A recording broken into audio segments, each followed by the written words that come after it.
Welcome back to the channel, everyone. Today we're going to be building a drift and grip build for the DX7, so you guys can grind out some of those elite races, even some of the leaderboard events. Let's get into it.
All right, guys, we're gonna show you what this car's got under its hood.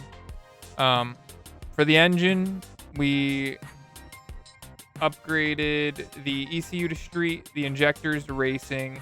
We left the stock turbo on it, upgraded the head to racing, the cams to racing, the engine block to sport, the exhaust intake manifold, or the intake manifold as racing, the exhaust manifold as street, and the exhaust itself as stock, leaving the standard engine in here. For transmission, we left the standard stock transmission that came in the DX7. No clutch. We did ultimate clutch 65 differential. We did the ultimate transmission, standard rear-wheel drive drivetrain. Now for the body, I swapped stage 4 body into it. We did the prototype weight reduction. We did the front aerodynamics as ultimate and rear aerodynamics as ultimate. Now for the suspension, everything's ultimate. And for wheels, we did front spacers as ultimate, front rims as the 265/35 R17s, rear rims as the 345/30 R18s. And we have both front and rear tires at the standard racing size. Now for the tune. On the engine, I didn't really do too much when it came to tuning it. I mean, it performs fine how it is, and increasing the torque will just put me into a higher class bracket, so it wasn't really worth it. Peak RPM didn't really seem to change much when I was messing with it, so we left it as is. Now for the drivetrain, always drop your drivetrain loss percentage as low as you can. Just give you some extra horsepower to the wheels. Final drive, I bumped up to 4.23. All of the gears seemed fine for the Gripmasters racing. For all the elite races, I didn't really ever have any times where I felt like I needed a little bit more power in a different gear. So I just kept it standard, didn't mess with it too much. Now for the lock, I did a 0.8 acceleration lock, and for the deceleration lock, I did a 0.41, leaving the preload as stock 65.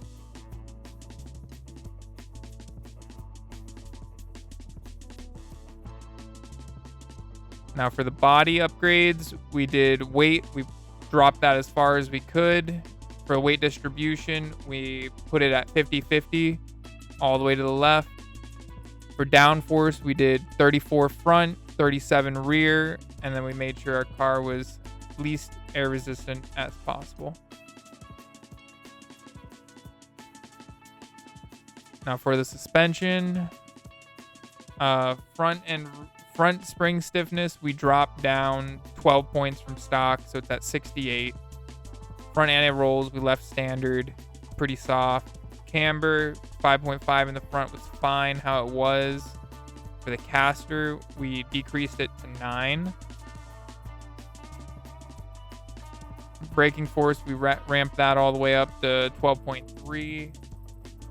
The rear anti-rolls, we gave it a 22.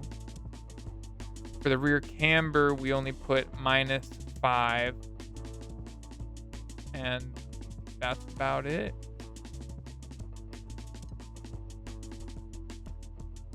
And then for the tire pressure, I left at 2. I mean, it's a rear-wheel drive car. I didn't really want to put too much more tire air pressure in the tires, just due to loss of grip. Yes, you gain some response with increasing the tire pressure, but that also comes with a quicker slip. So I left it as is. Stock or standard tuning for front spacers at ultimate.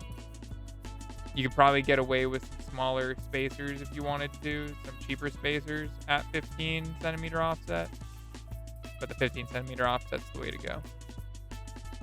All right, and that's it for the RX-7.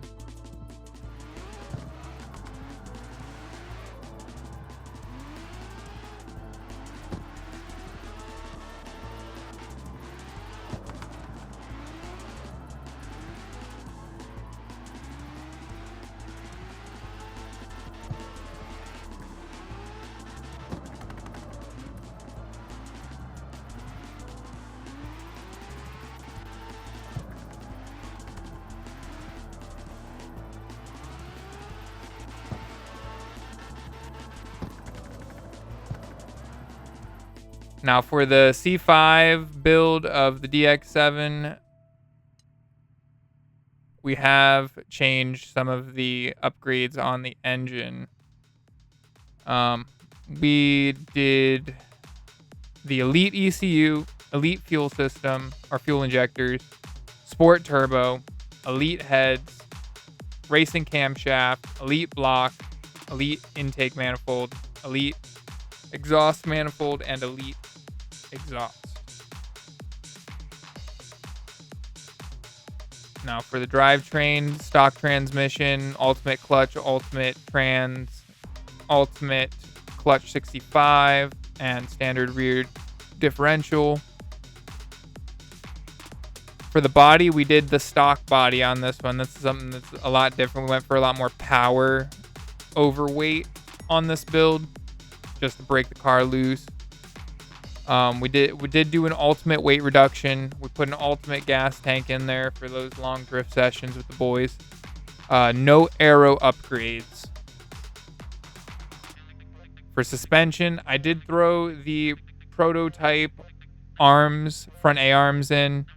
The more angle, the better for drifting. I mean, if you guys can wing the prototype parts or get the prototype A-arms for the front, highly recommended, but it'll be no different from maxing out your ultimate arms. I mean, it'll be slightly different, but you just won't get as much angle. All of my other tuning settings will work with the ultimate except for steering angle. All right.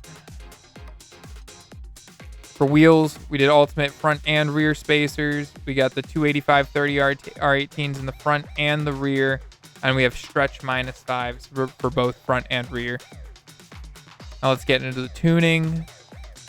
For tuning it, rev limiter and peak RPM I left standard with these upgrades. Turbine pressure I turned up to 0.57.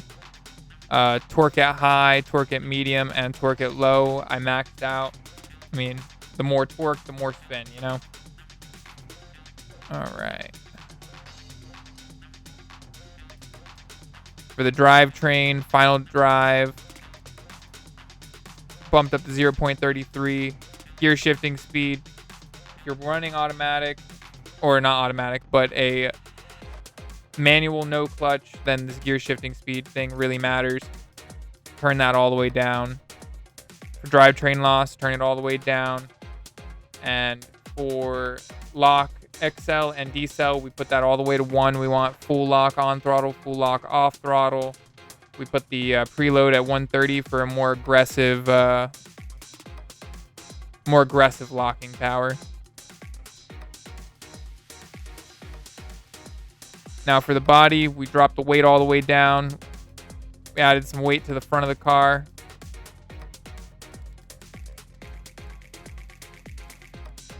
We got 5149.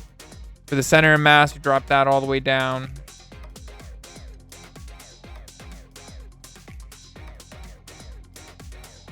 Now for suspension, this is the most important part here.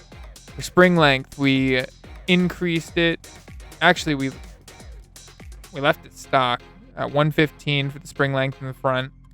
We increased the spring stiffness in the front to 132, leaving the front anti-roll bar standard. Camber in the front, we did a minus 9.8 with a caster of 15.4, an Ackerman angle of 25, and a steering angle of 68 degrees, which if you're running the ultimate A-arms, you will only get 65 degrees of angle, but it'll still work just as well. Now for braking force, I pumped that up to 12.3. I added a lot more brake bias to the front, 85%, because you want your rear wheels to be spinning the whole time. You don't want your rear wheels to be locking up while you're sliding, braking, so on.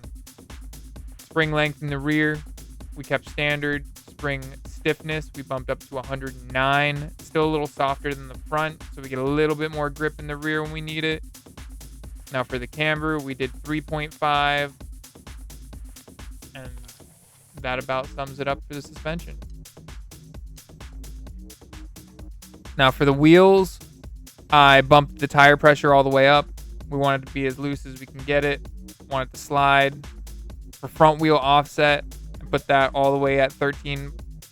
Gives it a little bit more stability while in angle, having it so wide.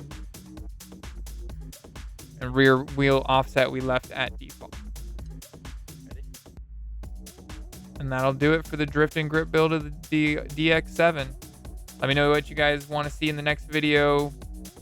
Any comments on cars that you guys want to see, classes you guys want to see. If there's any other style of build you guys would like to see, let me know in the comments section down below. I will read it, I will comment back, and I will probably make a video. Catch you in the next one. Peace.